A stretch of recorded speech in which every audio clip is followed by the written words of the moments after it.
Hi എല്ലാവർക്കും നമസ്കാരം. വളരെ സിമ്പിൾ ആൻഡ് യമ്മി ആയിട്ടുള്ള ഒരു എഗ് സാൻഡ്വിച്ചാണ് നമ്മളിന്ന് ഉണ്ടാക്കാൻ പോണത്. മയണൈസൊക്കെ ചേർത്തിട്ട് ചെയ്യണ വളരെ ജ്യൂസി ആയിട്ടുള്ളൊരു സാൻഡ്വിച്ചാണിത്. അപ്പോൾ നമുക്കിത് എങ്ങനെയാണ് ഉണ്ടാക്കണതെന്ന് നോക്കാം. ഒത്തിരി സ്റ്റെപ്പുകളൊന്നും ഇല്ല കേട്ടോ ഇതിന്, നല്ല എളുപ്പമാണ് ചെയ്യാനായിട്ട്. അപ്പോൾ ഇതിനായിട്ട് ഇതിനെ 3 കോഴിമുട്ട വേവിച്ചിട്ട് തൊലി കളഞ്ഞെടുത്ത് വെച്ചിട്ടുണ്ട്. നമുക്കിത് നല്ലപോലെ ഒന്ന് ഉടച്ചെടുക്കാം. നിങ്ങൾക്ക് ഫോർക്ക് യൂസ് ചെയ്തിട്ടോ അല്ലെങ്കിൽ പൊട്ടറ്റോ മാഷർ ഉണ്ടെങ്കിൽ അത് വെച്ചിട്ടോ ഒക്കെ നന്നായിട്ട് ഇതുപോലെ കണ്ടോ നല്ല ഭംഗിയായിട്ട് ഉടച്ചെടുക്കാം. ഒത്തിരി അങ്ങോട്ട് പൊടിയായി പോകണമെന്നില്ല, ചെറിയ ചെറിയ പീസൊക്കെ ഇതുപോലെ എടുക്കുന്ന രീതിയിൽ ഉടച്ചെടുക്കാം. പിന്നെ നമുക്ക് വേണ്ടത് മയണൈസാണ്. മയണൈസ് നിങ്ങൾക്ക് ഷോപ്പിൽ നിന്ന് വാങ്ങിക്കാൻ കിട്ടും. അതല്ലെന്നുണ്ടെങ്കിൽ നിങ്ങൾക്ക് വീട്ടിൽ തന്നെ ഫ്രഷ് ആയിട്ട് ഉണ്ടാക്കിയെടുക്കാം. ഇതിപ്പോൾ ഞാൻ ഉണ്ടാക്കിയെടുത്താണ് കേട്ടോ. ഹോം മെയ്ഡ് മയണൈസ് ഉണ്ടാക്കുന്നതിൻ്റെ റെസിപ്പി ഞാൻ മുന്നേ പോസ്റ്റ് ചെയ്തിട്ടുണ്ട്. എഗ്ഗ് വെച്ച് ചെയ്യുന്നതും എഗ്ഗ്ലെസ് ആയിട്ടുള്ള റെസിപ്പി പോസ്റ്റ് ചെയ്തിട്ടുണ്ട് കേട്ടോ. അപ്പോൾ ഇതിൻ്റെ മേലെ നിങ്ങൾക്ക് അതിൻ്റെ ലിങ്ക് കാണാൻ പറ്റും. വീട്ടിലുണ്ടാക്കിയെടുക്കാനാണ് ഇഷ്ടമെന്നുണ്ടെങ്കിൽ നിങ്ങളത് കാണുക, അത് നോക്കിയിട്ട് ചെയ്യാം. അല്ലെന്നുണ്ടെങ്കിൽ ഈസി ആയിട്ട് നിങ്ങൾക്ക് പുറത്തുനിന്ന് വാങ്ങിക്കാൻ കിട്ടും ഷോപ്പിൽ നിന്ന്. ഇതിലേക്ക് നമുക്കൊരു 6 ടേബിൾ സ്പൂൺ മയണൈസ് ചേർക്കാം. നന്നായിട്ട് ഒന്നുകൂടി മിക്സ് ചെയ്യാം. കണ്ടോ, അപ്പോൾ ഇതുപോലെ നല്ല ഇങ്ങനെ കുഴഞ്ഞിരിക്കുന്ന ഒരു പരുവത്തിൽ കിട്ടും നമുക്ക്. ഇനി ഇതിലേക്ക് നമുക്ക് എരിവിന് ആവശ്യമായിട്ടുള്ള ക്രഷ്ഡ് കുരുമുളക് ചേർത്ത് കൊടുക്കാം. കുരുമുളകിൻ്റെ പൊടിയാണെങ്കിലും കുഴപ്പമില്ല കേട്ടോ. കുട്ടികളൊക്കെ കഴിക്കുന്നതാണെന്നുണ്ടെങ്കിൽ നിങ്ങൾക്ക് എരിവ് കുറച്ച് ചേർക്കാം, അല്ലെന്നുണ്ടെങ്കിൽ നിങ്ങൾക്ക് ആവശ്യമുള്ളത്രയും എരിവ് ചേർക്കാം. ഞാനിവിടെ ഏകദേശം 1/2 ടേബിൾ സ്പൂണോളം ക്രഷ്ഡ് കുരുമുളക് ചേർക്കുന്നുണ്ട്. പിന്നെ ഇതിലേക്ക് 1/4 കപ്പ് കാബേജ് ചെറുതായിട്ട് ഇതുപോലെ അരിഞ്ഞെടുത്ത് ചേർക്കാം. കാബേജ് നിങ്ങൾക്ക് വേണമെന്നുണ്ടെങ്കിൽ നീളത്തിലും അരിയാം കേട്ടോ, എങ്ങനെ വേണമെങ്കിലും അരിയാം. 1/4 കപ്പ് തക്കാളി അരിഞ്ഞത് ചേർക്കാം. തക്കാളിയുടെ ടേസ്റ്റ് ഇഷ്ടമില്ലാത്തവർക്ക് നിങ്ങൾക്ക് അതിന് പകരമായിട്ട് ക്യാപ്സിക്കം ഒക്കെ ചേർക്കാം. ഇതിലേക്ക് ഞാൻ ഒട്ടും ഉപ്പ് ചേർത്തിട്ടുണ്ടായിരുന്നില്ലല്ലോ. ഓൾറെഡി നമ്മൾ ചേർത്ത മയണൈസിനകത്ത് അത്യാവശ്യം ഉപ്പുണ്ടാവും. അപ്പോൾ എല്ലാം മിക്സ് ചെയ്ത് കഴിഞ്ഞിട്ട് നമുക്ക് ടേസ്റ്റ് ചെയ്ത് നോക്കി പോരാത്ത ഉപ്പ് മാത്രം ചേർത്ത് കൊടുത്താൽ മതിയാവും. ചിലപ്പോൾ 1/4 ടീസ്പൂൺ ഉപ്പൊക്കെ നിങ്ങൾക്ക് എക്സ്ട്രാ ചേർത്ത് കൊടുക്കേണ്ടി വരുള്ളൂ. അപ്പോൾ നിങ്ങൾ നോക്കിയിട്ട് മാത്രം ചേർക്കാം കേട്ടോ. ഇനി ഇതിലേക്ക് ചേർക്കുന്നത് 1 ടീസ്പൂൺ വിനാഗിരിയാണ്. 1 ടീസ്പൂൺ നിങ്ങൾക്ക് അത്രയും വേണ്ടാന്നുണ്ടെങ്കിൽ 1/2 ടീസ്പൂൺ ചേർത്താലും മതി.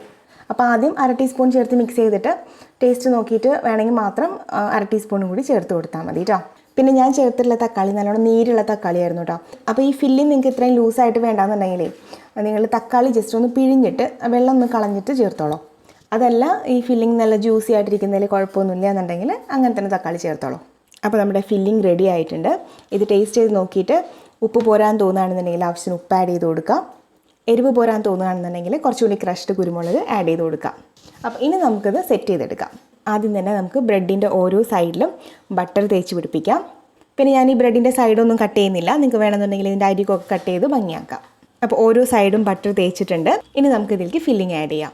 ഞാനിപ്പോൾ എടുത്തേക്കുന്നത് ഭയങ്കര ചെറിയ ബ്രെഡാണ് കേട്ടോ, എനിക്ക് കിട്ടിയത് ഭയങ്കര ചെറിയ ബ്രെഡാണ്. അപ്പോൾ അതുകൊണ്ട് കുറേ ഫില്ലിംഗ് ഒന്നും എടുക്കാൻ പറ്റില്ല. അപ്പോൾ ഞാൻ കുറച്ച് ആഡ് ചെയ്യുന്നുള്ളൂ. ഇതിൻ്റെ മേലെ നമുക്ക് ബ്രെഡ് വെച്ച് കൊടുക്കാം. ഒത്തിരി അങ്ങോട്ട് പ്രസ് ചെയ്യേണ്ട, കാരണം എല്ലാം കൂടി ചിലപ്പോൾ ആ ഒരു ജ്യൂസി ആയിട്ട് ഇരിക്കുന്നതുകൊണ്ട് ചിലപ്പോൾ സൈഡിൽ കൂടിയൊക്കെ പോവും. അപ്പോൾ അധികം പ്രസ് ചെയ്യാണ്ട് നമുക്ക് കട്ട് ചെയ്തെടുക്കാം. കണ്ടോ, നല്ല യമ്മി ആയിട്ടുള്ള സാൻഡ്വിച്ച് റെഡി ആയിട്ടുണ്ട്. ഇത് നമുക്ക് ഒരു രീതിയിലും കൂടിയിട്ട് ചെയ്യാം, അതായത് കെച്ചപ്പ് യൂസ് ചെയ്തിട്ടും ചെയ്യാം.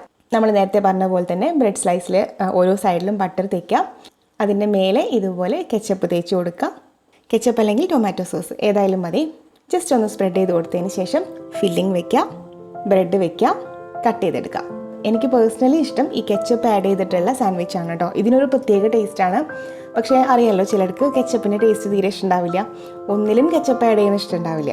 അപ്പോൾ 2 രീതിയിൽ നമുക്ക് ഈ സാൻഡ്വിച്ച് ചെയ്യാൻ പറ്റും. അപ്പോൾ നിങ്ങൾ 2 രീതിയിലും ചെയ്ത് നോക്കൂ, എന്നിട്ട് ഇഷ്ടപ്പെട്ട രീതിയിൽ ബാക്കിയെല്ലാം തന്നെ ചെയ്തെടുക്കാം. അപ്പോൾ നമ്മുടെ എഗ് സാൻഡ്വിച്ച് റെഡി ആയിട്ടുണ്ട്. നല്ല എളുപ്പമാണ് ചെയ്യാനായിട്ട്, നല്ല ടേസ്റ്റുമാണ്. തീർച്ചയായിട്ടും നിങ്ങളെല്ലാവരും ട്രൈ ചെയ്ത് നോക്കുക. ട്രൈ ചെയ്തിട്ട് ഫീഡ്ബാക്സ് ഒക്കെ എന്നെ അറിയിക്കുക. ആദ്യമായിട്ടാണ് എൻ്റെ ചാനൽ കാണുന്നുണ്ടെങ്കിൽ സബ്സ്ക്രൈബ് ചെയ്യാൻ മറക്കരുത്.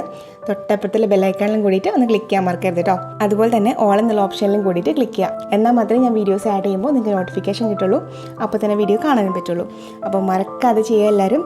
അപ്പോൾ ഇനി അടുത്തൊരു വീഡിയോ ആയിട്ട് വരുന്നവരെ എല്ലാവർക്കും നന്ദി, നമസ്കാരം.